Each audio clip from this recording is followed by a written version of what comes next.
वाराणसी में काशी सराफा मंडल की प्रेस वार्ता संपन्न हुई। पुरानी कार्यकारिणी संस्था हुई भंग, नए पदाधिकारी का चुनाव जल्द। 1963 से काशी सराफा मंडल की स्थापना हुई थी। संगठन में आपसी मतभेद को लेकर कई वर्षों से खींचातानी जल्द ही आई थी, जिसके कारण संस्था निष्क्रिय हो गई थी। जब तक पूर्व पदाधिकारी गुरु प्रसाद सेठ, अशोक अग्रवाल, मुरलीधर सेठ 25 वर्ष से श्री सराफा थे, मंडल को अच्छी तरह से चलाने का कार्य किया।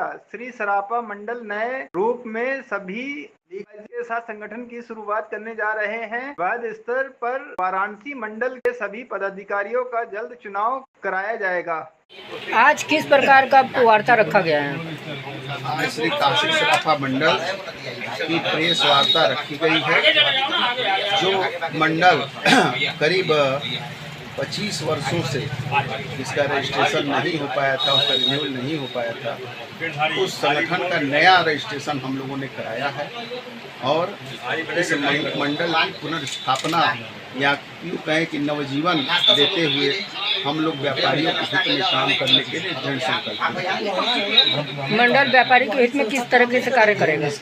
जो भी सराफा व्यापार में जो समस्याएं हैं, उन सारे समस्याओं का निस्तारण के लिए श्री काशी सराफा मंडल कार्य करेगा। पहले मंडल का निस्तारण क्यों नहीं हो पाया था? ये पहले जो हमारे पदाधिकारी थे उसमें कुछ पदाधिकारी तो बहुत अच्छे थे, लेकिन कुछ पदाधिकारियों के आपसी खींचतान की वजह से श्री मंडल का जो कार्य होना चाहिए वो नहीं हो पाया। इसके बारे में मैं ज़्यादा नहीं कह सकता हूँ, क्योंकि वो सभी हमारे लिए परम श्रद्धेय हैं, परम पूजनीय हैं। किसी के बारे में कुछ कहना उचित नहीं है, लेकिन हर कार्य का एक प्रारूप होता है, एक बाइलाज होता है, एक व्यवस्थाएँ होती हैं।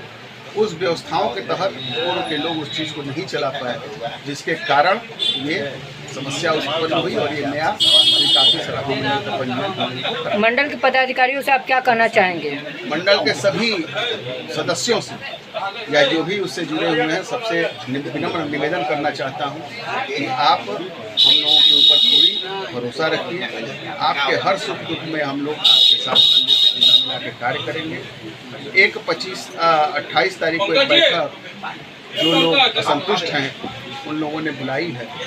हम सारे व्यापारियों से अपील करते हैं, उनसे प्रार्थना करते हैं कि वो लोग कम से कम उस बैठक में भाग न लें, क्योंकि भाग लेने का मतलब है कि वो गलत चीज़ों को बढ़ावा दे रहे हैं। वर्तमान समय में श्री काशी सराफा मंडल का रजिस्ट्रेशन हम लोगों ने करा लिया है और हम उसके अध्यक्ष हैं। इस अध्यक्ष के नाते हम सभी से हाथ जोड़ के अपील करते हैं कि किसी भी अवैध सभा का बहिष्कार करें, किसी भी अवैध जगह पर आप लोग जाने से अपने आप को बचें। आप सभी को पुनः बहुत बहुत धन्यवाद। मेरा नाम है सोनू सेठ, मैं जिला उत्तर प्रदेश व्यापार मंडल, जिला उद्योग व्यापार मंडल का जिला महामंत्री वाराणसी हूँ। क्या कारण है आज इस गठन को करना पड़ा?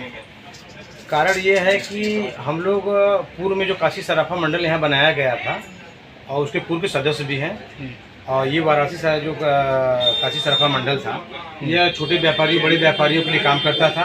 उनकी समस्याओं में, उनके कार्यों में जो भी दिक्कत होती थी, उसमें मिल करके सभी लोगों से बात करके उस समस्याओं का हल कराता था।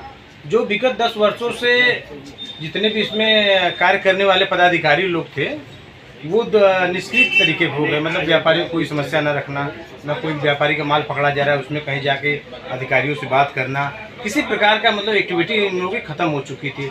इसके तो बीच में एक बार रवि सराफ जी जो हमारे हैं, इन्होंने हम लोगों को बताया कि देखिए अब इसका फिर से मतलब गठन करके इसका रजिस्ट्रेशन करा करके मैं छोटे बड़े व्यापारियों को लेकर चलना चाहता हूं।